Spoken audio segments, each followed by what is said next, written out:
I arrived at my parents' house with my 18-year-old daughter, Emma, who just graduated valedictorian from high school with a full scholarship to Stanford. My parents said they wanted to throw a graduation party for their granddaughter. When I walked into the backyard, I saw decorations everywhere, a huge cake on the table, and dozens of relatives. But the banner read, "Congratulations, Sophia, 8th grade graduate," and the cake said, "For our only granddaughter." My 14-year-old niece, Sophia, my brother Derek's daughter, was standing in the center wearing a graduation gown, beaming. My heart stopped. I stood frozen in the doorway, still holding Emma's hand. My daughter looked at me with confusion written all over her face, her dark eyes searching mine for an explanation I didn't have. "Mom, is this a joke?" Emma whispered, her voice small and uncertain. Before I could answer, my mother Patricia rushed over with an enthusiasm that felt forced and brittle. She wore her best pearl necklace and a bright pink dress that seemed too cheerful for what was unfolding. "Oh, Ashley, you're here. Isn't this wonderful? We're celebrating Sophia's graduation." She reached out to hug me, but I stepped back instinctively. I tried to keep my voice calm, measured.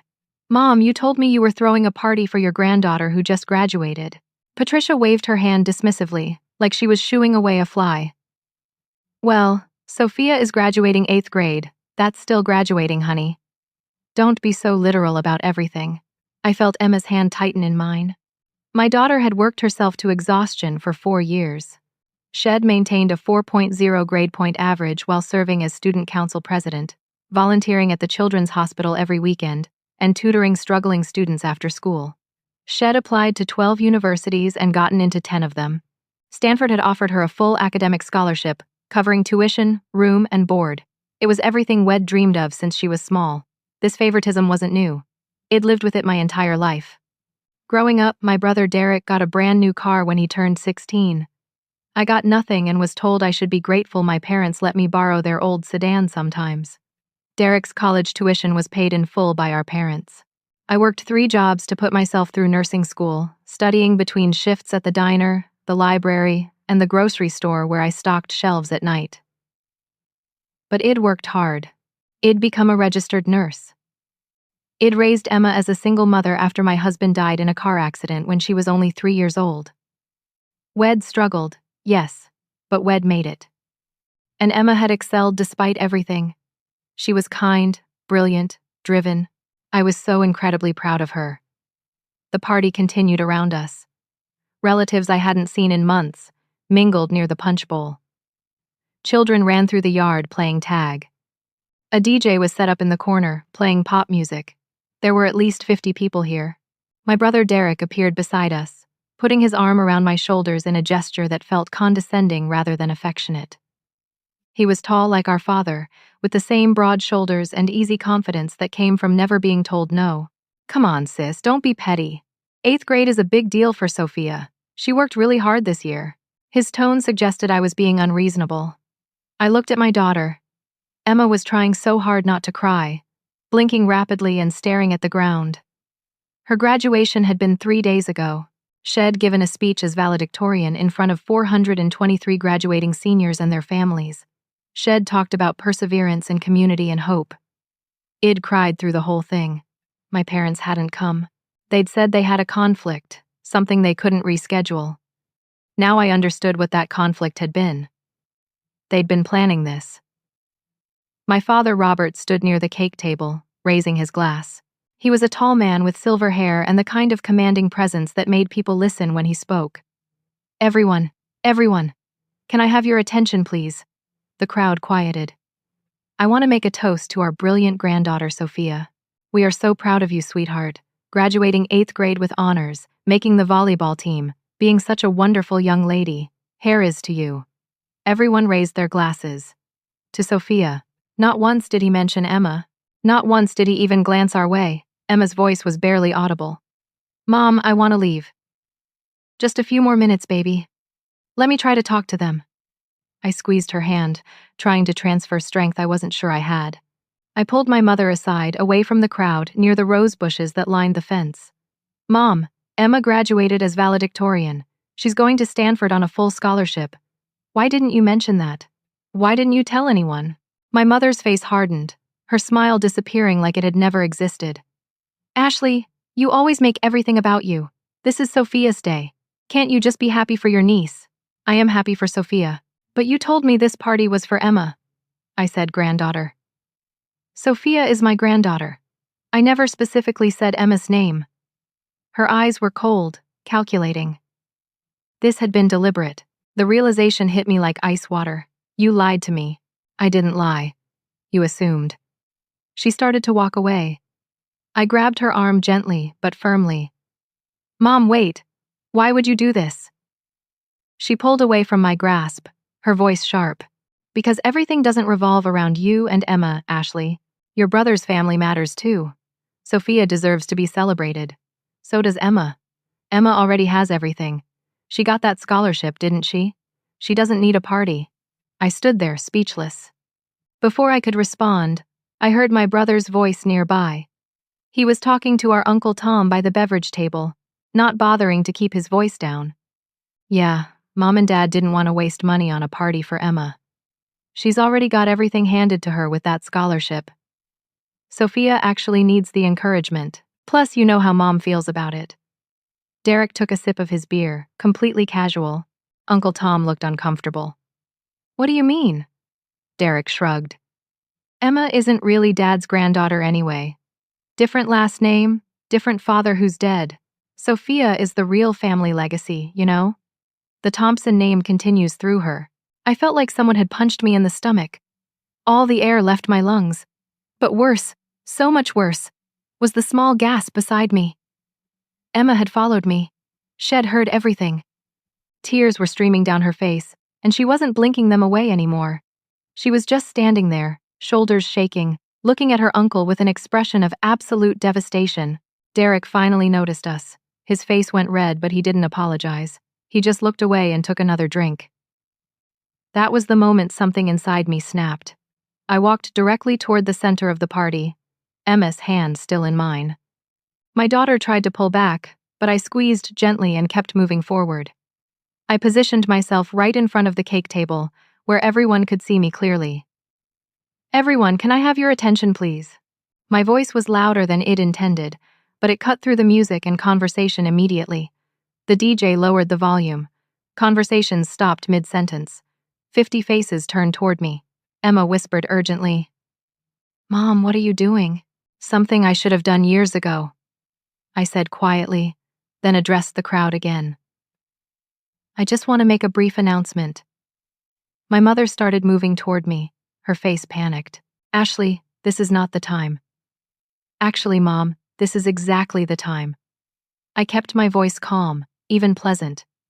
I want to congratulate Sophia on finishing 8th grade. That truly is wonderful. I'm proud of you, sweetheart. I smiled at my niece, who looked confused but smiled back uncertainly. I also want to share something with everyone here. My daughter Emma graduated this week as valedictorian of her high school class of 423 students.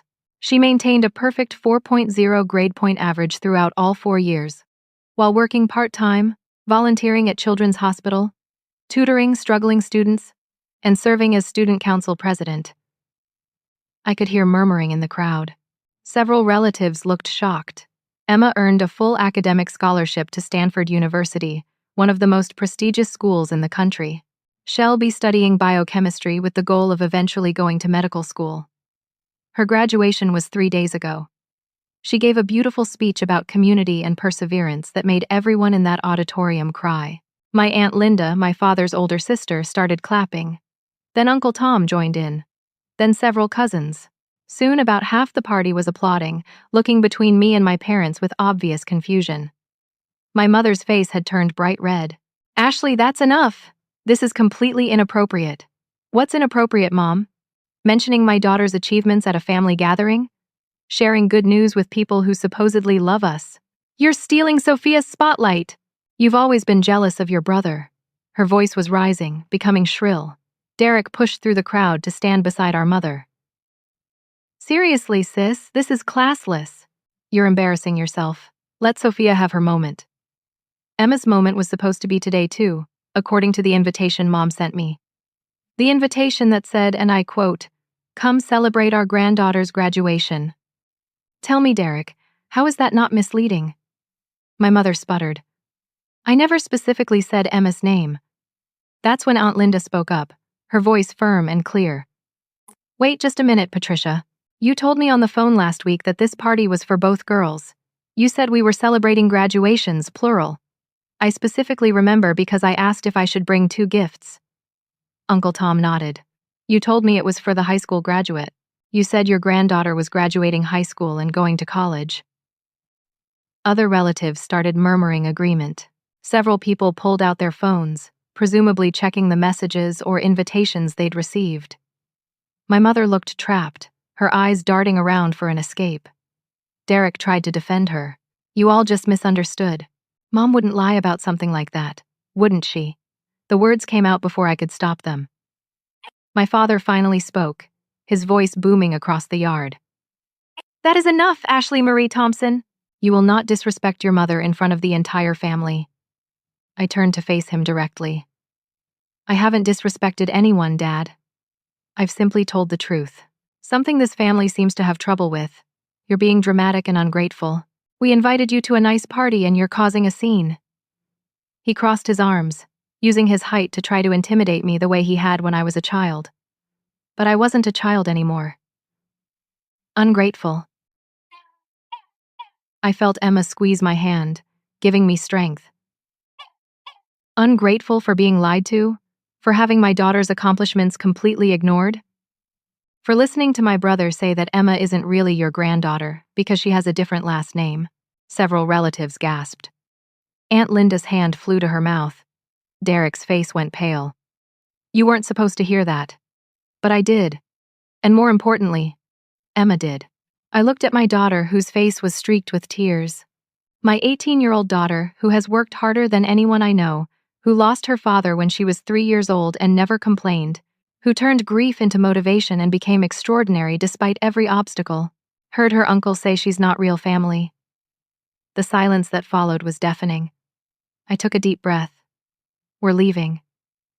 My mother's voice turned sharp and threatening. If you leave now, don't expect us to come to any of your events. We won't be attending Emma's college send-off, or visiting her at Stanford, or anything else.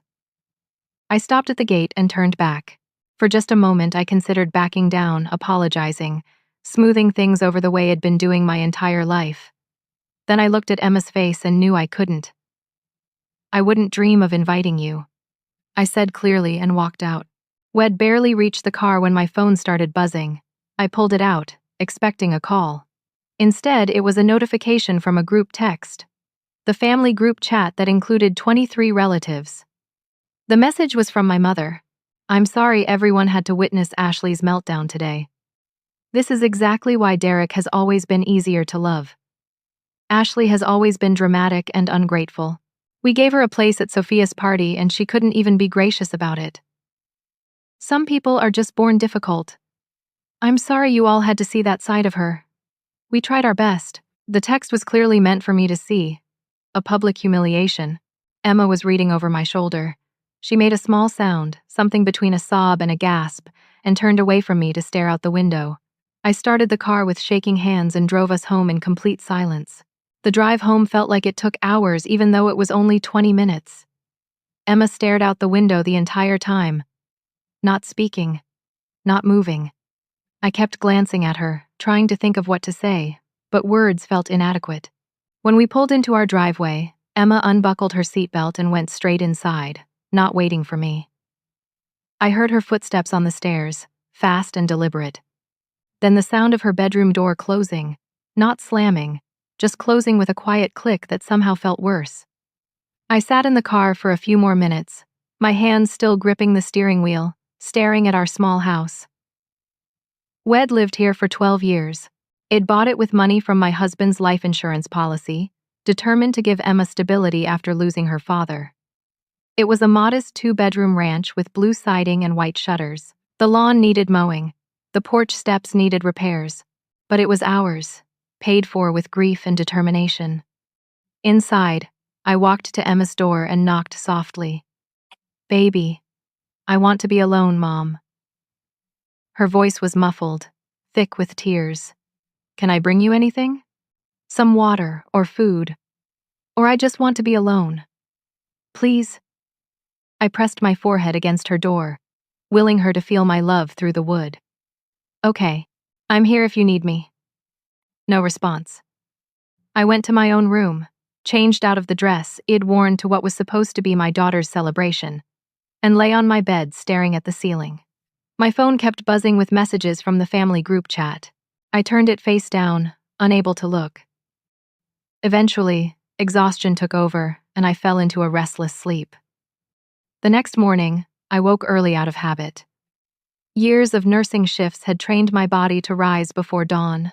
I made coffee and started preparing breakfast, hoping the smell would draw Emma out of her room. At 8:30, she finally appeared in the kitchen doorway. Her eyes were swollen and red.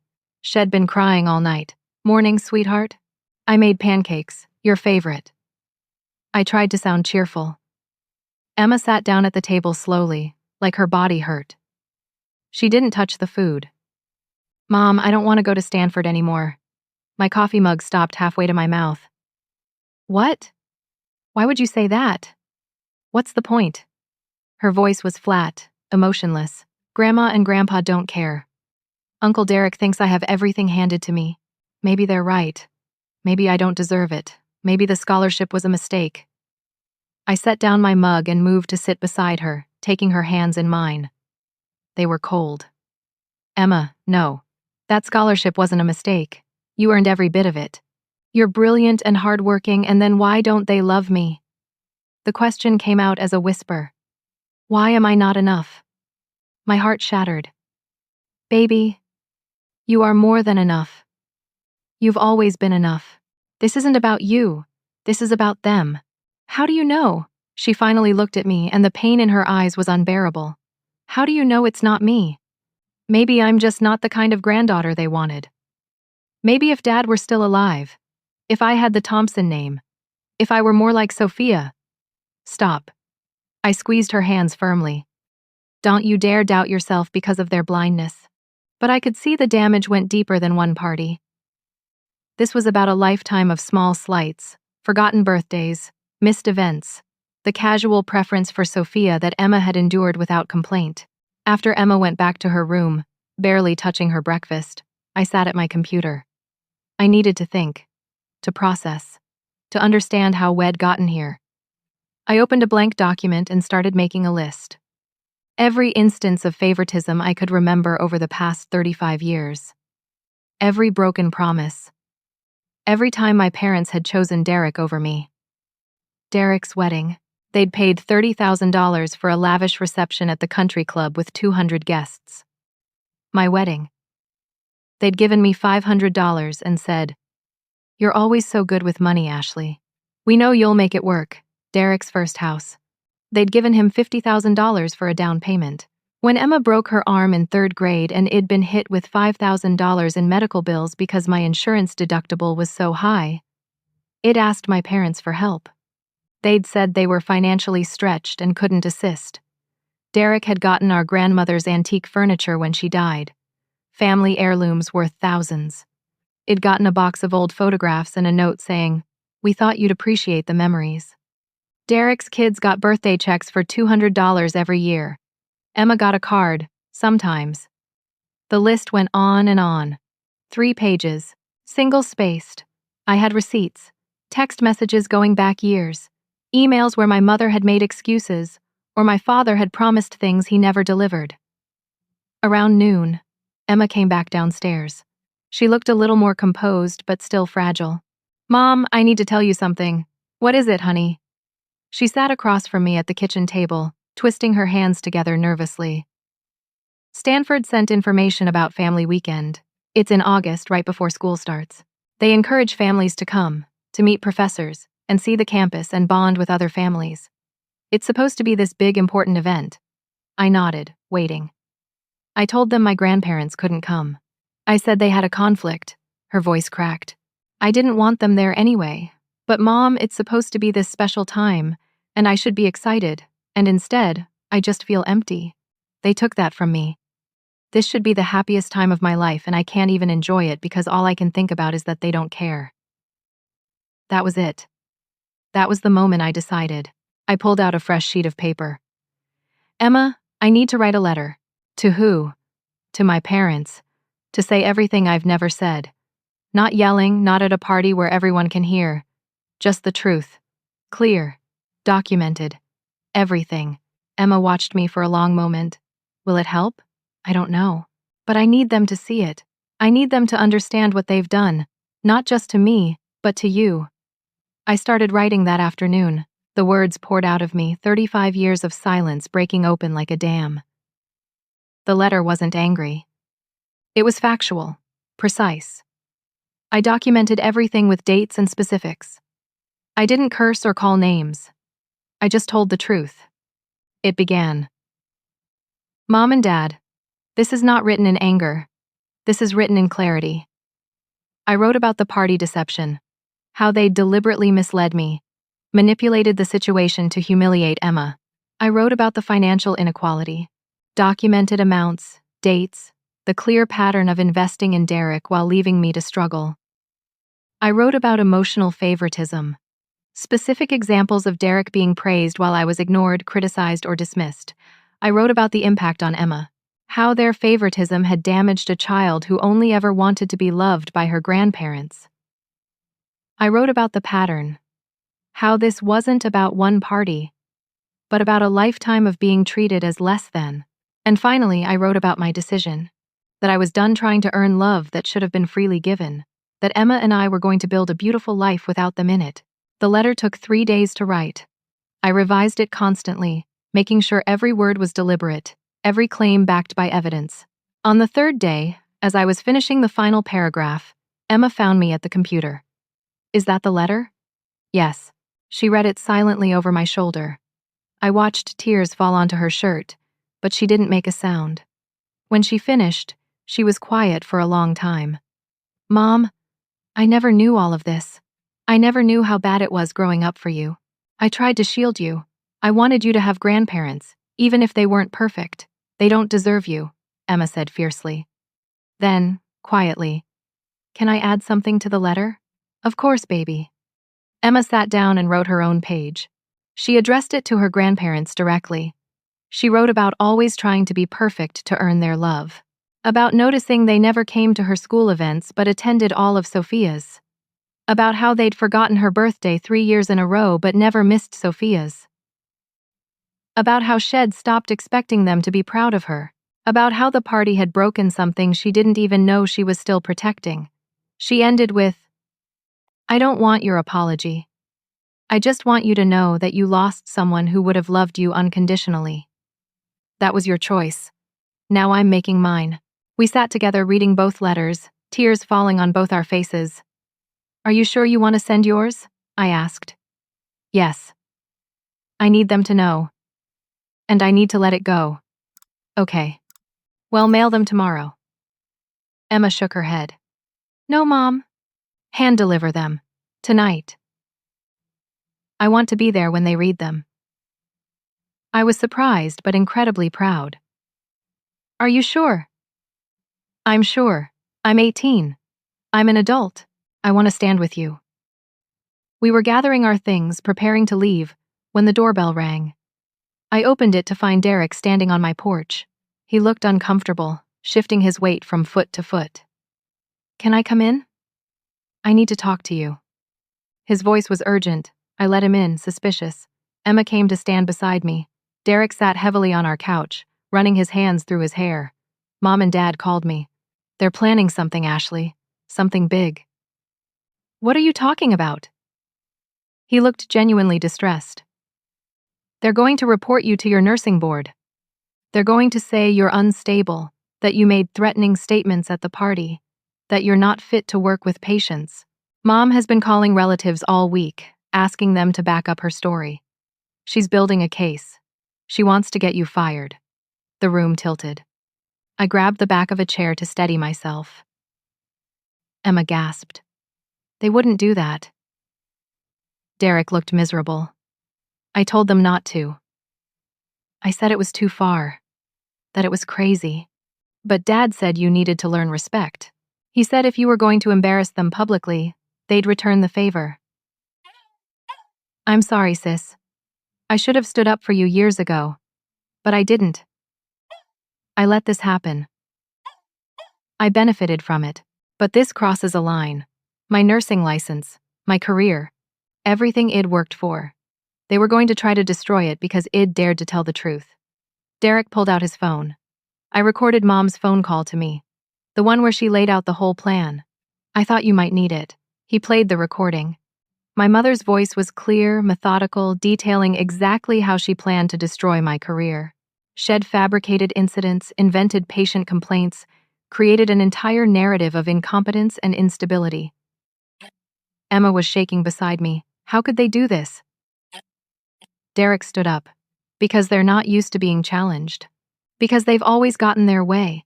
Because they're more interested in control than love. He looked at both of us. I know I don't deserve forgiveness, but I want to help. What can I do? The letter was no longer enough. We needed a different strategy entirely. I spent that evening crafting a new plan. The letter to my parents would still be delivered, but now I needed protection first. Documentation. A paper trail that would defend me against their attack. The next morning, I called my supervisor at the hospital, Margaret Walsh. She'd been my boss for 8 years, a no-nonsense woman in her 50s who ran the nursing staff with firm fairness. Margaret, I need to talk to you about a personal situation that might affect work. Come to my office. 20 minutes later, I sat across from her desk, explaining everything. The party. The family dynamics. Derek's warning. The recording. Margaret's face grew more serious with each detail.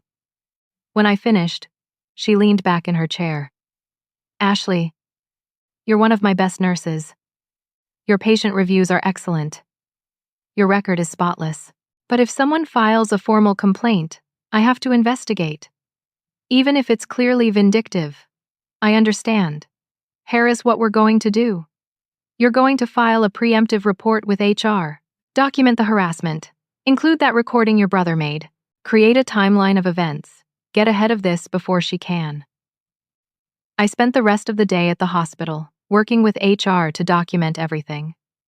I included Derek's recording, the text message from Patricia, screenshots of the family group chat. I created a detailed timeline showing the pattern of harassment and the clear retaliatory motive.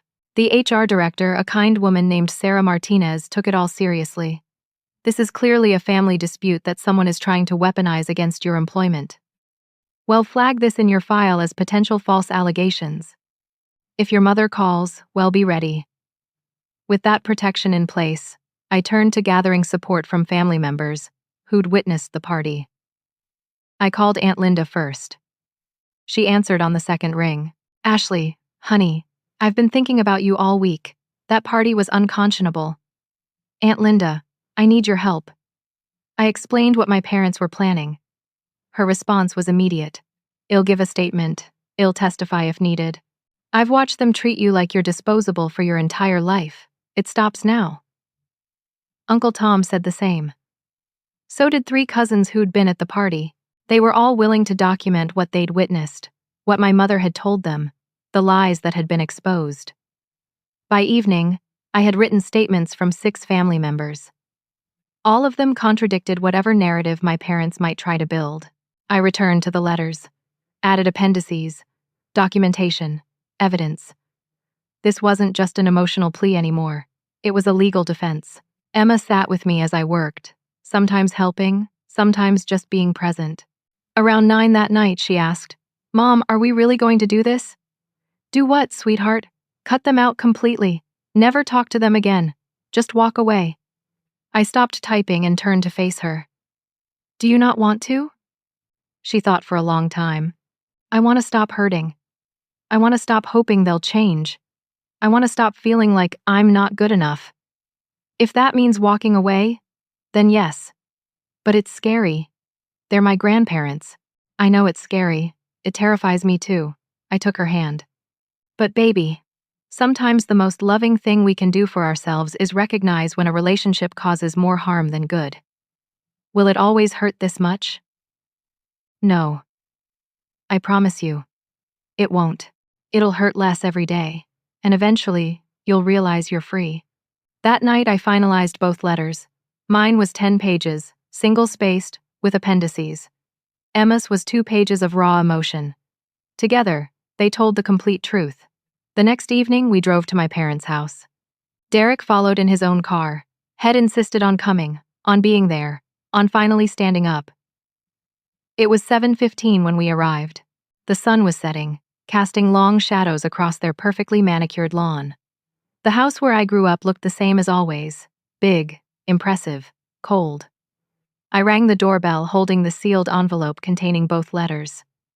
My mother opened the door. Her face hardened immediately when she saw all 3 of us. "I thought I made it clear you weren't welcome," she said coldly. "This will only take a few minutes. We're delivering something." I kept my voice calm. "We're not interested in your drama, Ashley. After we give you this, well, leave. You never have to see us again." The words came out steadier than I felt. Patricia looked like she might slam the door, but my father appeared behind her. "Let them in, Patricia. Let's hear what they have to say and be done with it." We entered the house uninvited. The living room looked like a furniture showroom. Everything matched. Everything was expensive. Nothing felt warm. My father stood near the fireplace, arms crossed. My mother remained by the door, as if ready to usher us out at any moment. "We're here to give you these." I held out the envelope. Patricia made no move to take it. "We're not reading your tantrum in writing. You don't have to read it now. But you're going to listen." I opened the envelope and began. I spoke calmly, clearly, without anger. I outlined every point from the letter. Every instance of favoritism. Every broken promise.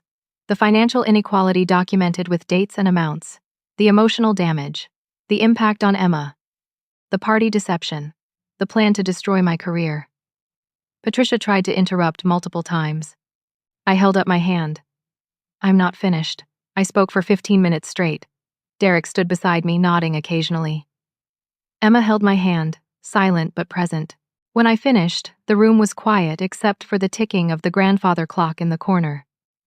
Then the doorbell rang. My father went to answer it, clearly irritated by another interruption. Aunt Linda walked in, followed by Uncle Tom and 3 other relatives. Patricia's face went white. "What is this?" Aunt Linda's voice was firm, brooking no argument. "This is the family meeting that should have happened 35 years ago, Patricia."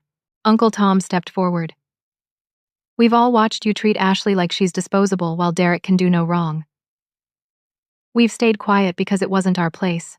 But when you're trying to destroy her career out of spite, it becomes everyone's business." My mother looked around wildly. "You don't understand. Ashley has always been difficult. She's always caused problems. She embarrassed us in front of everyone at that party." Aunt Linda cut her off. "Stop. We've heard the excuses for decades. We're not listening anymore. We were there. We saw what you did. We heard the lies you told to get people to that party." My father tried to take control. "This is our house. You need to leave. All of you." Derek spoke up, his voice shaking but determined. "Dad, I recorded your conversation with Mom. The one about getting Ashley fired. That's conspiracy. That's defamation. Maybe even criminal harassment." Patricia whirled on him. "You recorded us? Your own parents. Because what you were planning is wrong. It's always been wrong. Everything you've done to Ashley is wrong. I just never had the courage to say it before." The room erupted, Patricia screaming at Derek. My father trying to order everyone out. Relatives talking over each other. The careful facade of the perfect Thompson family cracking apart. And then my phone rang. I answered without thinking, desperate for a break from the chaos. "Ashley, it's Margaret Walsh from the hospital." Her voice was professional but urgent. "I need to tell you something. Your mother called the hospital an hour ago." The room went silent. Everyone heard through the speaker. "She filed a formal complaint claiming you were impaired at work, making mistakes with patient care." She had details. Specific patients, specific dates, specific incidents. I stared at my mother. She stared back, defiant. Margaret continued. "But here's the thing. Every single incident she described, I cross-checked against your schedule and patient records. They either didn't happen, or they weren't you, or the patient doesn't exist." She fabricated everything. Patricia's face drained of color. I've documented this as targeted harassment and filed a counter-report with the hospital's legal department. Falsely reporting medical negligence is a serious offense. She could face legal consequences. The hospital has attorneys. They'll be in touch. The call ended. No one moved. No one spoke. Finally, my father's voice, barely a whisper. Patricia, what did you do? I didn't mean. I was just upset. I wouldn't actually. Her voice trailed off as she realized she'd been caught. Derek held up his phone. I have the recording. Everything you planned. Everything you said. And now you've actually done it. My mother collapsed onto the couch, her face in her hands. Not crying. Just sitting there, realizing the magnitude of what she'd set in motion. Aunt Linda looked at her with something like pity. You've crossed a line you can't uncross, Patricia. Uncle Tom shook his head. Filing false reports about medical professionals, Ashley could have lost everything. Her license, her career, her ability to support her daughter. Over what? Wounded pride. My father tried one more time. Everyone needs to calm down. This is family business. We can work this out privately. No, I said firmly. We can't. Because you're not interested in working anything out. You're interested in punishing me for not being who you wanted me to be, for standing up, for protecting my daughter. And I'm done. I placed the envelope on the coffee table. The letters are here. Read them or don't. It doesn't matter anymore. You've shown us exactly who you are. I turned to leave, Emma beside me. Wed almost reached the door when my mother's voice stopped us. Not loud, almost broken. Ashley, wait! I turned back. She was standing now, looking smaller than I'd ever seen her. I'm sorry you felt hurt. Those words, that non-apology, that refusal to take real responsibility even now. No, Mom. That's not an apology. That's blame shifting. I didn't feel hurt. You hurt me, deliberately, for 35 years. Her face contorted with rage. All pretense of remorse vanished. What do you want from me? To grovel? To pretend you were the perfect daughter? You've always been stubborn and difficult, and ungrateful. I wanted a mother, I said quietly. I wanted parents who loved me as much as they loved Derek. But I'm done wanting impossible things. We walked out. The relatives followed us. Every single one. My parents stood alone in their perfect living room, surrounded by evidence of their cruelty, facing consequences for the first time in their lives. We gathered in Aunt Linda's car in the driveway, none of us quite ready to leave. Processing what had just happened, Derek leaned against his car, looking shaken. I never realized how bad it was until I heard myself in that recording. How casual I was about dismissing you, about going along with everything they did. Why are you helping now? I asked, not accusatory, genuinely curious. He was quiet for a long moment. Because I saw Emma's face at that party. Really saw it. And I realized that's going to be Sophia someday. When she makes a mistake, or chooses differently than they want, or fails to live up to their impossible standards, they'll turn on her too. This isn't love. It's control. And I don't want my daughter to learn that's what family looks like. Jennifer, Derek's wife, had been sitting in their car. She got out now and walked over to me. We'd never been particularly close. She was quieter than Derek, kept to herself at family gatherings. Ashley, I need to tell you something.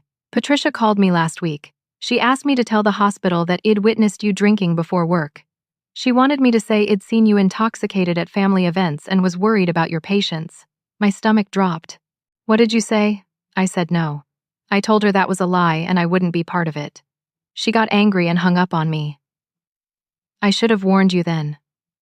I'm sorry. How many people did she call? The question came from Uncle Tom. Jennifer looked uncomfortable. I know she called at least 4 other people. Your cousin Beth, your Aunt Carol, 2 of Derek's friends from college who'd met you once. She was trying to build a case with multiple witnesses. Did anyone agree? Emma's voice was small. I don't think so. Beth texted me after to ask what was going on. Carol called Derek. I think they all said no, but Patricia was getting desperate. Aunt Linda pulled out her phone. I'm calling my lawyer friend. This is beyond family drama now. This is conspiracy to commit fraud, defamation, potentially criminal harassment. You need legal advice, Ashley. While she made the call, Derek handed me his phone. "That recording is yours. You might need it." I made copies. I also documented all the financial stuff. The money they gave me over the years, the house down payment, everything. I can provide statements about the disparity if you need them. "Why?" I asked again. "Why now? Why help after all these years?" His eyes filled with tears. "Because I have a daughter. And if someone treated Sophia the way they've treated Emma, the way they've treated you, it'd want someone to stand up. I was a coward. I took the easy path. I let them make me the golden child and convinced myself you deserved less because you were difficult. But you weren't difficult. You were just honest. You didn't play their games, and they punished you for it." Aunt Linda got off the phone. "My friend says you have a strong case for a restraining order if they continue contact. The hospital filing gives you documentation of ongoing harassment. He suggested you might want to send a cease and desist letter, make it official that you want no further contact." "Would that protect her job?" Emma asked. "Her job is already protected. The hospital documented that the complaint was false. They're taking it seriously. But a cease and desist would establish clear boundaries and make any future harassment legally actionable." I thought about it. A legal document, official separation. Not just walking away, but building a wall they couldn't cross. "Let's do it," I decided. We drove to Aunt Linda's house. Her dining room table became command central. Uncle Tom pulled up templates for cease and desist letters on his laptop. Derek wrote out a detailed statement about the financial favoritism. Jennifer documented the phone call where Patricia had asked her to lie. Aunt Linda started calling other relatives, getting their statements about the party, about what they'd been told versus what actually happened. Emma sat beside me, occasionally squeezing my hand. Around 10 that night, she said quietly, "Mom, I want to write something too." "What do you mean?" "A statement. About what it was like growing up with them as grandparents. The birthdays they forgot. The events they missed. The way they always compared me to Sophia. All of it. I want it documented." "Baby, you don't have to do that." "Yes, I do. Because if they ever try to pretend they were good grandparents, I want the truth on record." So Emma wrote. 3 pages, single-spaced. Every incident Shed noticed and internalized. Things I hadn't even known about. Times Shed overheard them talking about Derek's family versus ours. Comments they'd made about her father being gone, about her last name being different, about her not being a real Thompson. By midnight, we had a complete file. Statements from 8 family members. Financial documentation. The recording. Timeline of events. Emma's account.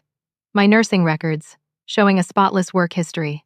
Margaret Walsh's documentation of the false complaint. Aunt Linda's lawyer friend agreed to draft the cease and desist letter and review everything else. He said he'd have it ready by morning. We finally went home around 1 in the morning. Emma fell asleep in the car. I carried her inside, something I hadn't done since she was small. She was too big for it now, but she curled into me anyway, and I realized how much she needed to feel protected. The next morning, my phone started ringing at 7. I didn't recognize the number and almost didn't answer. "Is this Ashley Henderson?" "Yes. This is attorney Marcus Hall, representing Patricia and Robert Thompson. I'm calling regarding defamatory statements you made about my clients, documented harassment, and threats you made at a family gathering. My clients are prepared to pursue legal action unless you issue a public apology and cease all contact with extended family members." I was stunned into silence. "Miss Henderson, are you there? I'm here. And I'm going to stop you right there. I have an attorney. All communication needs to go through him. Don't call this number again." I gave him Aunt Linda's lawyer friend's contact information and hung up. They'd hired an attorney. They were actually pursuing this. I called Margaret Walsh immediately. She answered on the first ring, sounding wide awake despite the early hour. "Ashley, I was about to call you. Legal wants to meet with you this morning. The hospital is taking Patricia Thompson's false complaint very seriously. They're considering filing charges. Filing a false report about medical negligence is a crime in this state. It wastes resources, damages reputations, and endangers the integrity of patient care. The hospital board met last night. They want to make an example of this case. Show that they protect their employees from malicious attacks." I felt dizzy. This was escalating beyond anything I'd imagined. "There's something else." Margaret continued. Patricia called again last night, after you left their house. She called the hospital administrator's personal cell phone. Said you'd threatened her in her home, that you were dangerous, that she feared for her safety. She demanded an immediate investigation and suspension of your license. What? The administrator checked the logs. Saw my documentation from earlier. Called me at home. I explained everything. He was furious that someone was trying to manipulate the system like this. Ashley, the hospital is going to file for a restraining order on your behalf, against both your parents. The room was spinning. Emma appeared in my doorway, having heard my voice. Mom, what's happening? I explained. The attorney, the continued calls, the hospital's response. Emma's face hardened. Good. They need to stop. They need to face consequences. At 10 that morning, we met with the hospital's legal team. 3 attorneys in suits sat across a conference table from me, asking detailed questions. I gave them everything. The recording, the statements, the timeline. Emma's documentation. The head attorney, a woman named Diana Price, reviewed everything methodically. When she finished, she looked up at me with something like admiration.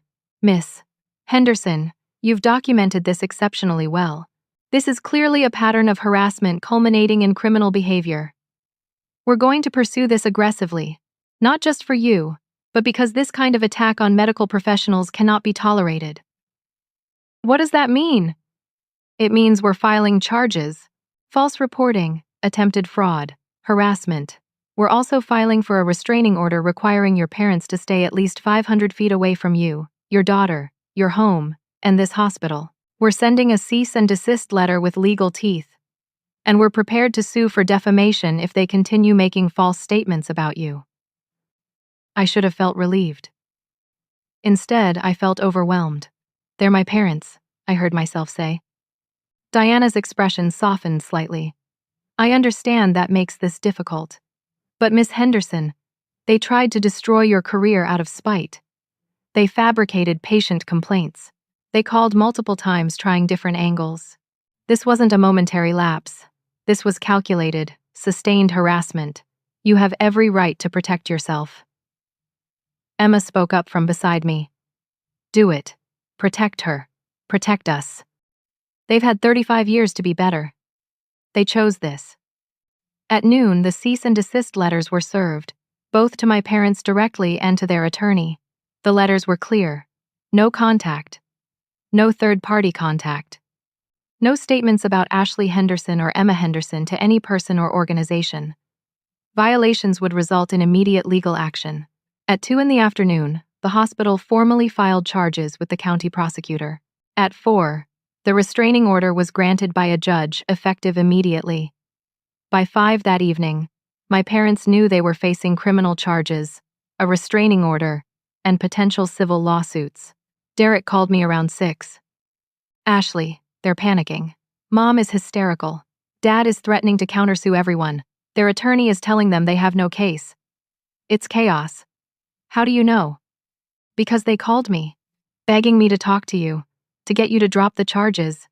They're saying this is all a misunderstanding, that you're overreacting, that family should handle things privately. What did you tell them? I told them that they created this situation, that actions have consequences, and that maybe for the first time in their lives, they need to face them. He paused. They disowned me. Derek, I'm so sorry, don't be. It's the freest I've felt in years. His voice actually sounded lighter. Jennifer and I are taking Sophia to therapy. We want to make sure she understands that what Grandma and Grandpa did wasn't okay. That she's not responsible for adult conflicts. That real family doesn't work this way. After we hung up, I sat with Emma on our couch, the same couch where we'd watched movies, done homework, had countless conversations over the years. Is it wrong that I don't feel guilty? Emma asked. No, sweetheart. It's not wrong. Shouldn't I feel sad? They're my grandparents and they might go to jail or have to pay fines or whatever, but all I feel is relief. That's because you're free now, free from hoping they'll change, free from trying to earn love that was always conditional, free from shrinking yourself to fit their expectations. Emma leaned her head on my shoulder. When do we leave for Stanford? Next week. We're driving, taking our time, seeing the country. I can't wait, Mom. I can't wait to start fresh somewhere they've never been. Somewhere I'm just Emma, not the granddaughter who wasn't good enough. I kissed the top of her head. You were always good enough, baby. More than good enough. They just couldn't see it. That night, I slept peacefully for the first time in weeks. Not because everything was resolved, but because I'd finally stopped hoping for the impossible. The next 2 weeks passed in a blur of legal activity. The county prosecutor assigned a detective to interview witnesses. 8 family members gave statements. Derek provided financial documentation showing the clear pattern of favoritism. Jennifer testified about being asked to lie. The hospital supplied records proving every complaint Patricia had made was fabricated. My parents hired a better attorney, someone from a big firm downtown. He called Aunt Linda's lawyer friend, trying to negotiate. They wanted the charges dropped in exchange for a written apology and agreement to stay away. The prosecutor refused. This wasn't a civil matter anymore. The state was pursuing charges regardless of what I wanted. Their attorney tried another approach. Called the hospital directly, suggesting his clients had been under emotional distress, that it was a family dispute blown out of proportion, that surely the hospital didn't want the negative publicity of prosecuting elderly grandparents. Diana Price shut that down immediately. Your clients filed false reports about patient care. That's not a family dispute. That's a crime. Tell them to save their explanations for the judge. I didn't want to prosecute them. Despite everything, they were still my parents. But the choice had been taken out of my hands the moment they'd tried to weaponize the medical system. Margaret Walsh explained it to me one afternoon over coffee in the hospital cafeteria. Ashley, do you know how many nurses have their licenses challenged by vindictive family members every year? How many doctors face false malpractice claims from people with grudges? The system works because people trust it. When someone deliberately makes false reports, it undermines everything. The hospital has to take a stand. I just wanted them to see what they'd done, to acknowledge the pain. I didn't want this. I know, but they escalated at every turn. They could have apologized at the party. They could have apologized after Derek warned them. They could have stopped after you delivered the letters. Instead, they doubled down. They tried to destroy you. That's on them. 3 weeks after the party, the preliminary hearing happened. I didn't attend. Couldn't bring myself to sit in a courtroom and watch my parents defend their actions. But Aunt Linda went, and she called me afterward. Their attorney tried to argue it was a good faith complaint from concerned parents. The prosecutor showed the recording Derek made, played the part where Patricia explicitly said she was making things up, that she needed to build a narrative that would get you fired. The judge was not impressed. What happens now? Trial is set for October. But Ashley, their attorney is pushing hard for a plea deal. They know they'll lose if this goes to trial. Too much evidence. What kind of deal? Probation, fines, mandatory counseling, admission of wrongdoing. No jail time, but it goes on their record. I thought about my father's pride, my mother's need to appear perfect, a criminal record, public admission that they'd lied. It would destroy the image they'd spent their whole lives cultivating. They'll never agree to that. I said. Their attorney thinks they will. The alternative is worse. Conviction could mean jail time, definitely higher fines. More public trial. Everyone hearing the details. All their friends knowing what they did. I didn't know how to feel about that. Vindicated? Guilty? Sad? All of it at once? While the legal process ground forward, Emma and I prepared for Stanford. We went shopping for dorm supplies, twin extra-long sheets, a desk lamp, storage containers, a mini fridge. All the small things that would make a dorm room feel like home. Emma was excited but nervous. What if I don't fit in? What if everyone is smarter than me? Emma, you earned your spot there. You belong. What if I miss home too much? Then you call me. Anytime, day or night, and if you really need me, I'll drive out there. It's only 6 hours. We left for California on a Tuesday morning, packed the car with everything Emma would need for her first year. The drive took 4 days. We deliberately went slow, taking back roads, stopping at national parks and roadside attractions. In Utah, we hiked through Red Rock canyons. Emma took hundreds of photos. We stayed in a tiny motel that night, both of us sunburned and exhausted and happy. In Nevada, we stopped at a diner that looked like it hadn't changed since the 1950s. The waitress called us hun, and the coffee tasted like motor oil, but we laughed until we cried over nothing in particular. In California, we wound through the mountains, stopping at viewpoints to stare at the vast Pacific Ocean below. Emma got quiet, processing that this was real. She was really doing this. Stanford's campus took my breath away. Beautiful old buildings, palm trees, students on bikes everywhere. We found Emma's dorm, met her roommate, a girl named Katie from Oregon, who was studying engineering. They clicked immediately. Family weekend was 10 days away. We had time to settle Emma in, explore campus, meet professors. I tried to memorize everything. The way Emma's face lit up when she saw the library, how she laughed with her new roommate, the confidence in her voice when she talked to her academic advisor. This was what my parents had tried to take from her. This joy. This confidence. This future. Family weekend started on a Friday evening with a welcome reception. I wore my best dress, feeling underdressed compared to some of the other parents in their designer clothes. But Emma grabbed my hand as we walked in and whispered, "You look beautiful, Mom." The reception was in a huge tent on the main quad. There were hundreds of families, tables with name tags, stations with food and drinks. Emma introduced me to friends she'd made in her first week, her chemistry lab partner, the girl across the hall, the guy from her orientation group who was also pre-med. And then I saw them. Aunt Linda and Uncle Tom, along with Derek, Jennifer, and Sophia. They'd come. Emma squealed and ran to hug them. Sophia wrapped her arms around Emma shyly. "I'm sorry about the party," the 14-year-old said quietly. "I didn't know Grandma and Grandpa were being mean to you. That wasn't fair." Emma hugged her cousin tighter. "It's not your fault, Sophia. None of this is your fault." Derek approached me carefully. "I hope it's okay that we came. Emma invited us and we wanted to support her, to do what we should have done all along." "I'm glad you're here," I said, and meant it. The weekend was full of activities, campus tours, meetings with deans, a reception for scholarship recipients where Emma had to give a brief speech. She stood at the podium, poised and articulate, talking about perseverance and family and new beginnings. I cried. Aunt Linda cried. Derek cried. Even Uncle Tom got a little misty-eyed. After Emma's speech, a woman approached me. She was about my age, well-dressed, kind face. "Are you Emma's mother?" "Yes. I'm Rachel Stevens. My daughter Claire is Emma's roommate Katie's friend. They've been studying together all week. Emma is remarkable. The way she's jumped into campus life, how she helps other students, her enthusiasm. You must be incredibly proud. Every single day. Claire says Emma talks about you all the time. About how you supported her through everything. How you worked so hard to give her opportunities. That kind of mother-daughter bond is rare. Your daughter knows how lucky she is." After she walked away, Emma appeared at my side. "What did Mrs. Stevens want?" "To tell me how wonderful you are." Emma smiled. "Did she mention that her husband is a neurosurgeon, and they live in a mansion and Claire went to private school her whole life?" "No. Because none of that matters. Claire is awesome and her family is nice and they have money, but that doesn't make them better than us. That's not what matters here.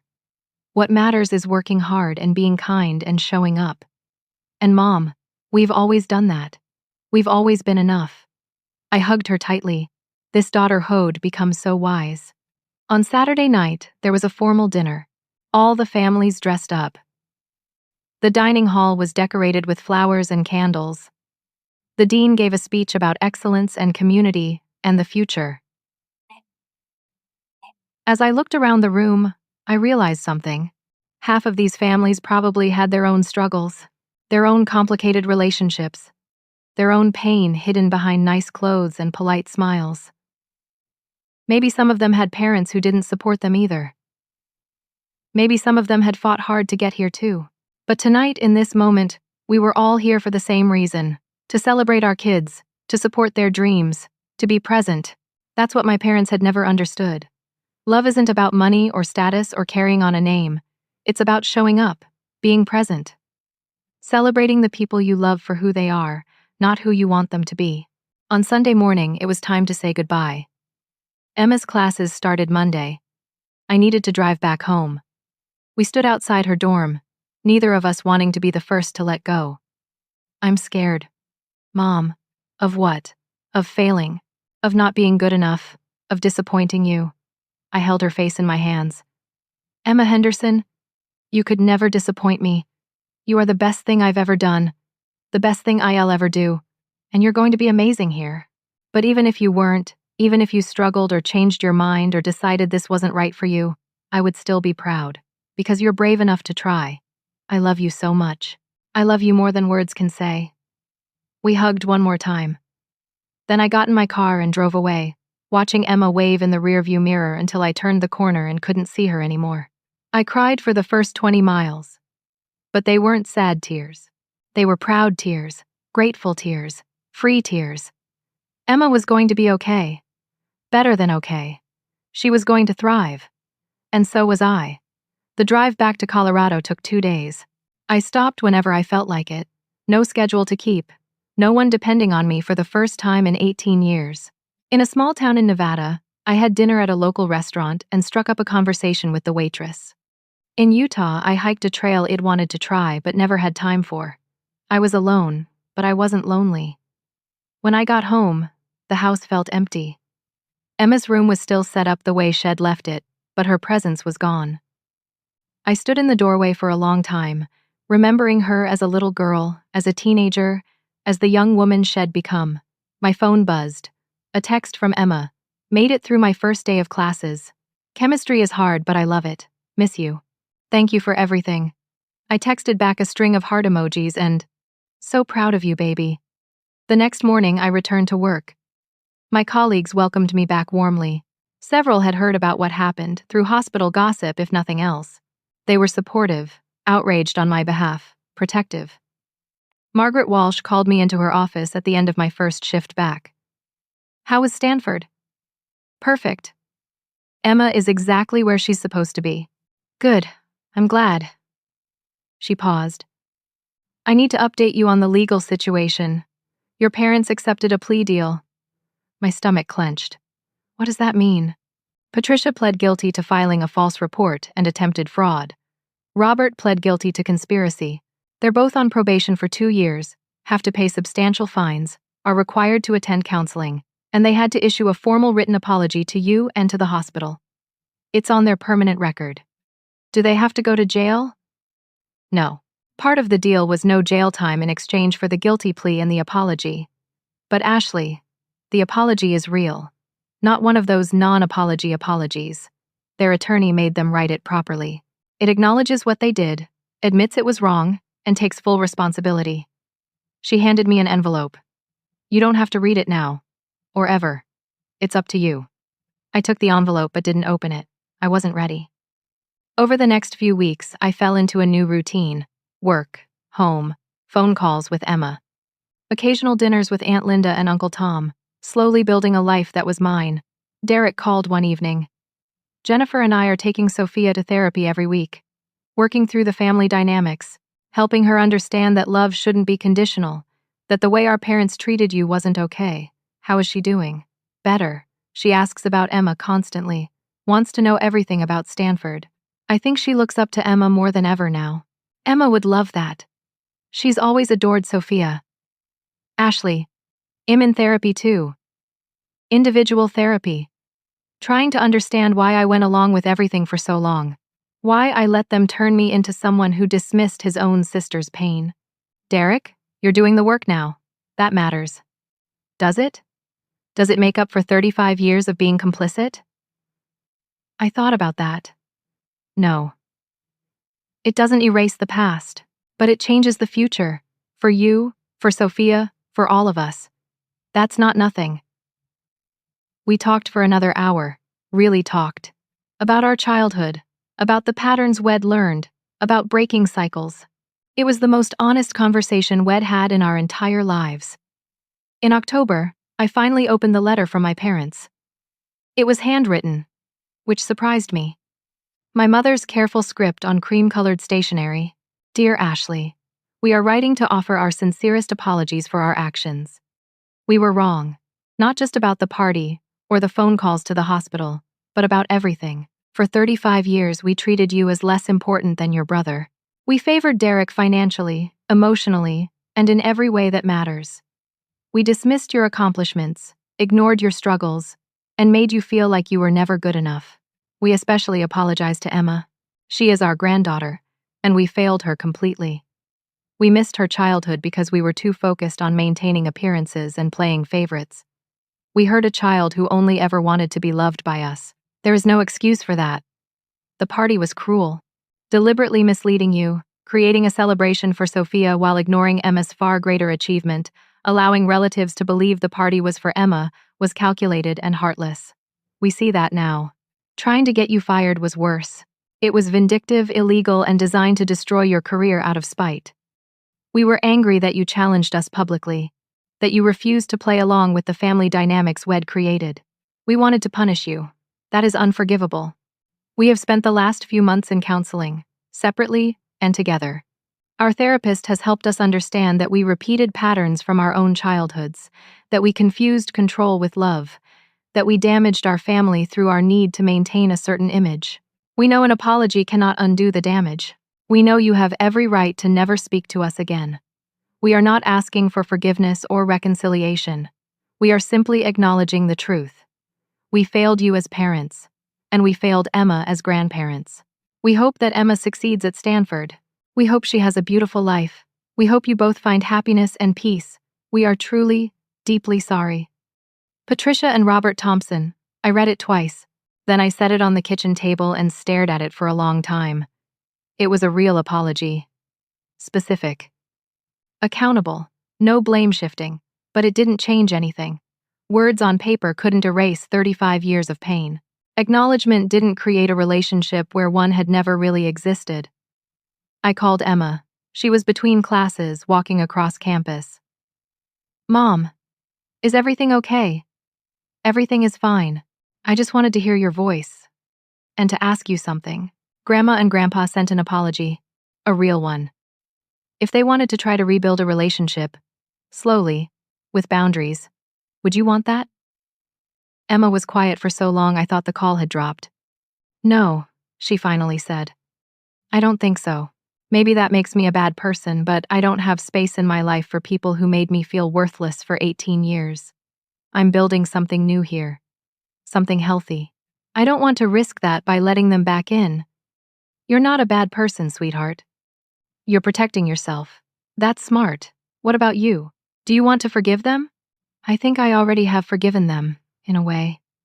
Not because they deserve it, but because I deserve peace. But forgiveness doesn't mean reconciliation. I can let go of the anger without letting them back into my life. Then that's what we'll do. We'll let it go and move forward. After we hung up, I wrote a brief response to my parents' letter. Thank you for your apology. I accept it. I believe you're sincere. But too much damage has been done. Emma and I need to move forward without you in our lives. I hope you find peace. I hope you learn from this. But we're done. Please respect our boundaries. Ashley. I mailed it the next day. Thanksgiving approached. In years past, Wed spent it with my parents, enduring tense meals where Derek and his family were praised, and Emma and I were afterthoughts. This year, Aunt Linda invited Emma and me to her house. Uncle Tom would be there, Derek and his family, several cousins, a smaller gathering, but warmer. Emma flew home for the holiday. Seeing her walk through the airport terminal, backpack slung over her shoulder, confident smile on her face, I barely recognized her. She looked lighter, freer. Mom. She dropped her bag and hugged me tightly. I missed you so much. Tell me everything. On the drive home, she talked non-stop. Her classes, her lab research, her friends, a study group Shed joined, a guy named Marcus who was cute but she wasn't sure if he liked her. Normal college stuff. Wonderful, normal college stuff. Thanksgiving at Aunt Linda's was chaotic and perfect. Too much food, too many people talking at once, kids running around, laughter echoing off the walls. This was what family should feel like. Derek pulled me aside after dinner. I need to tell you something. Mom and Dad wanted to come today. They called Linda, asked if they could join, said they wanted to see Emma, to apologize in person. What did Linda say? She said no. She told them Emma didn't want to see them, that you'd made your boundaries clear, and that they needed to respect that. Mom cried. Dad got angry, but Linda held firm. Good. They asked me to talk to you. To convince you to give them another chance. I told them I wouldn't do that. That I was supporting your decision, whatever it was. They weren't happy. Are you okay with that? Derek nodded. More than okay. For the first time in my life, I'm choosing what's right over what's easy. It feels good. Emma and Sophia spent the whole day together, talking about school, about life, about everything. As we were leaving, Sophia hugged Emma goodbye. You're my hero, the 14-year-old said quietly. You're strong and smart, and you don't let anyone make you feel small. I want to be like you. Emma hugged her back. You already are like me. You just have to believe it. December came. Emma went back to Stanford for finals. I started a new tradition, decorating our house for Christmas by myself, but FaceTiming with Emma, so she could help me decide where things should go. That wreath needs to be more centered, Mom. It is centered. It's like 2 inches to the left. We laughed. These small moments, this was what mattered. Emma came home for winter break on December 20th. We spent Christmas Eve making cookies and watching old movies. On Christmas morning, we opened gifts in our pajamas, just the two of us. I gave Emma a necklace, a small gold compass. So you always find your way home. She gave me a framed photo of the two of us at Stanford, taken during family weekend. We were both laughing at something, my arm around her shoulders. We looked happy, free. So you remember, Emma said, that we made it, that we're okay, that we're better than okay. That evening, Derek and Jennifer brought Sophia over. We had dinner together, the 6 of us around our small dining table. It was crowded and warm and full of love. As I looked around the table, I realized this was my family. Not the one I was born into, but the one I'd chosen, the one that had chosen me back. I thought about my parents, alone in their big house.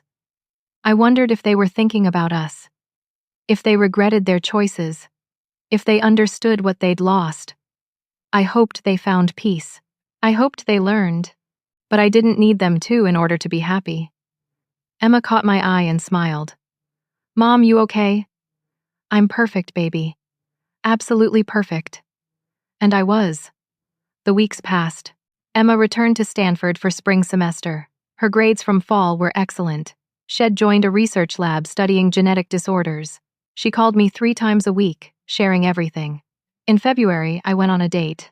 His name was Brian, a high school history teacher who came into the hospital emergency room with a student who'd broken his arm during a field trip. We started talking while waiting for the X-ray results. He asked for my number. I surprised myself by giving it to him. The date was nice, casual. We had coffee and talked about books and teaching and nursing and life. He asked about Emma, and his face lit up when I told him about Stanford. You must be so proud. Every single day. That's what good parenting looks like. Celebrating your kid's success without needing to take credit for it. We went on another date, then another. I wasn't rushing into anything, but it felt good to be seen, to be appreciated, to be chosen. In March, Emma called with news. She'd been selected for a summer research program at the National Institutes of Health. Paid position, prestigious opportunity. She'd be working in a lab studying rare genetic diseases. Mom, this is huge. Only 10 undergrads were chosen from across the country. Emma, that's incredible. I'm so proud of you. I couldn't have done any of this without you. Everything I am, everything I've accomplished, it's because you never gave up on me. Because you showed me what real love looks like. Because you taught me to value myself even when others didn't. After we hung up, I cried. Happy tears, proud tears, healing tears. In April, I got a letter. Not from my parents. From my mother's sister, Aunt Carol, who I hadn't been close to growing up. Dear Ashley, I've been thinking about you a lot lately. About the family dynamics I watched but never challenged. I want you to know that I see now how unfairly you were treated.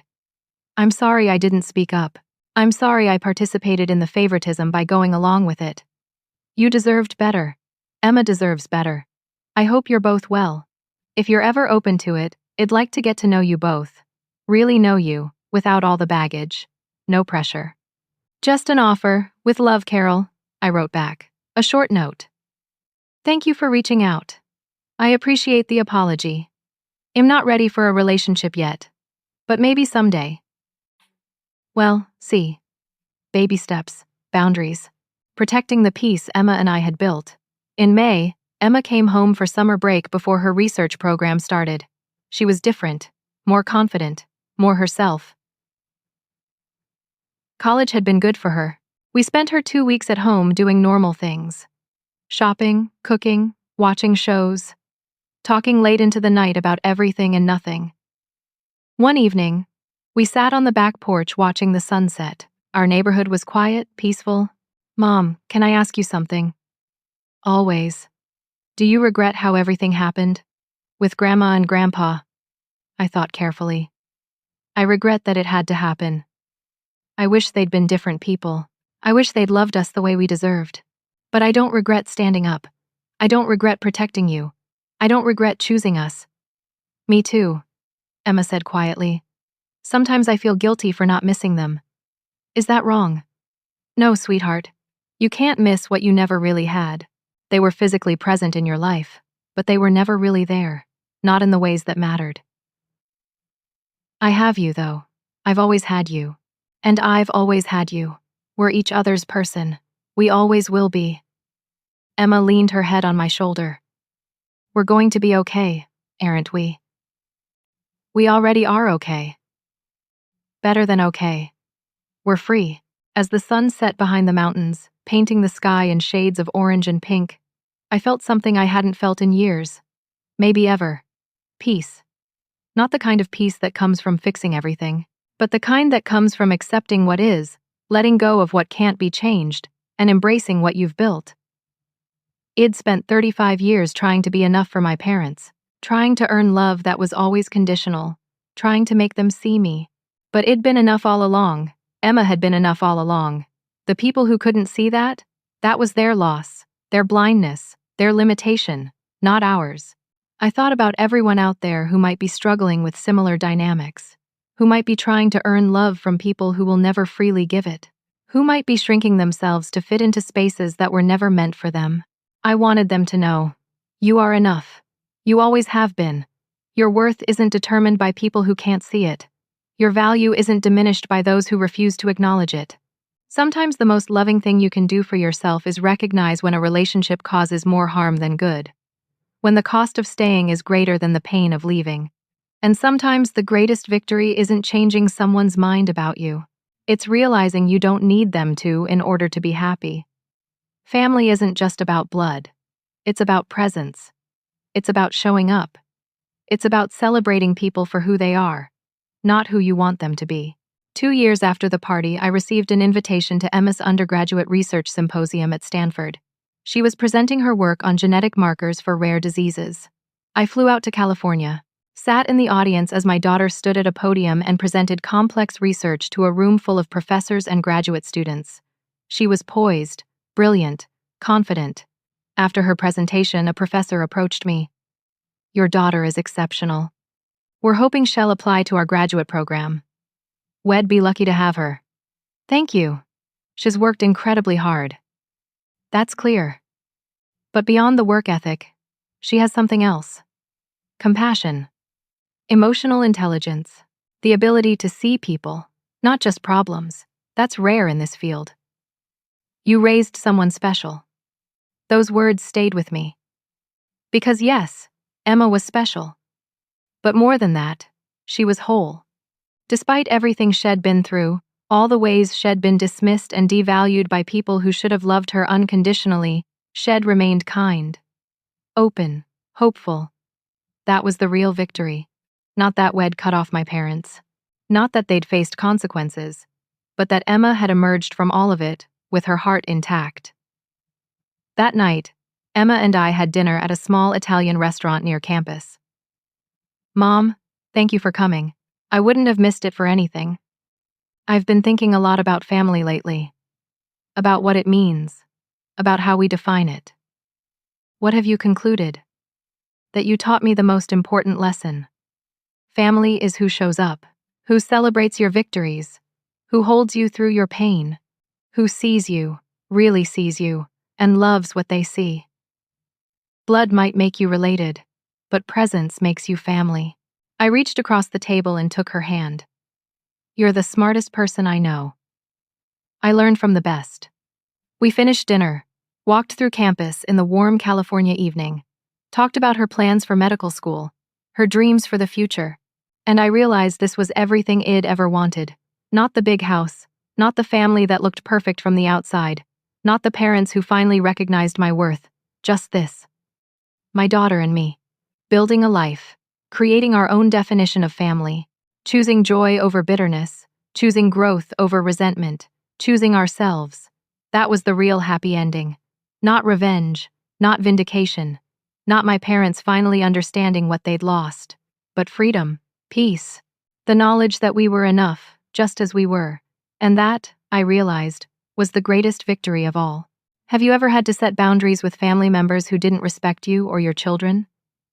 How did you find the courage to put yourself first? Share your story in the comments. I'd love to hear how you navigated similar situations. And if this story resonated with you, please like this video, subscribe to the channel for more real-life stories about family, resilience, and finding your way through difficult relationships. Share this with someone who might need to hear that they're not alone in their struggle. Thank you for listening to my story. I hope it brought you comfort, strength, or maybe just the reminder that you're worthy of real love. Take care of yourselves and each other. You deserve that and so much more.